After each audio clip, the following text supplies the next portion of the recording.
Tulki. Bu tulki nima bu? Rolton qiladigan. Rolton qiladiganmi bu?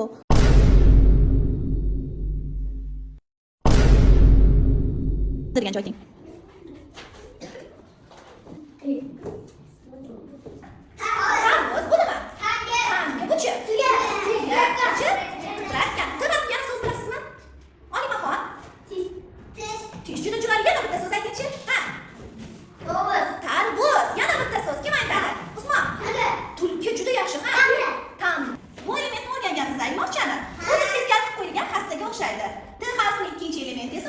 Shapkachasi. U ham xuddi yotqizib qo'yilgan hassaga o'xshaydi.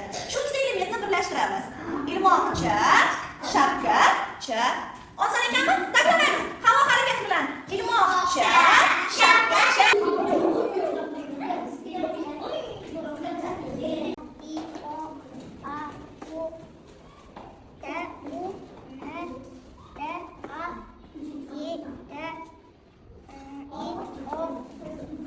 Barakalla o'g'lim. Yaxshi.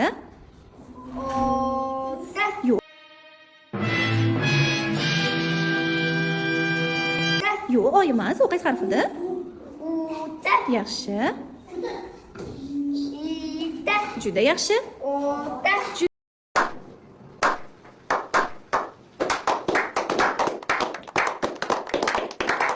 Katta boshlayman.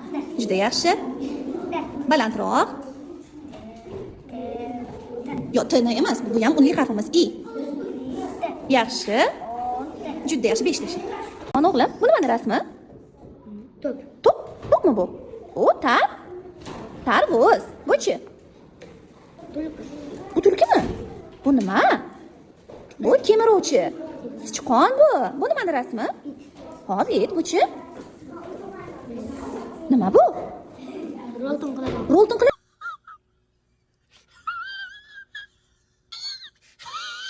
Qiladiganmi bu? Bu telefon bolam. Bu nima? Bu nay. Aychi o'g'lim, shularni qaysilari T harfidan boshlanyapti? Hop, yanachi. To'p va telefon. Hozir sizga topshirig'im bo'ladi. Mana shu T harfidan boshlanadigan narsalarni bo'yaysiz. Bu birinchi topshirig'ingiz. Bolam, qara. Mana bu suratda T harfidan boshlanadigan narsalar tasvirlangan. Sen ularni topishing kerak bo'ladi. Qaysilar T harfidan boshlangan? Aychi. Nima u? Nima bu? Timsoh. Bu nima? Hop, bu-chi? Tosh. Bu qanday daraxt? Terak. Bu qanday qush? Ha, turna. Mana bu nima? Bular nima? Tog'. Tog'. Demak, T harfidan boshlangan narsalarni belgilab qo'yishing kerak bo'ladi. Bularni chiroyli qilib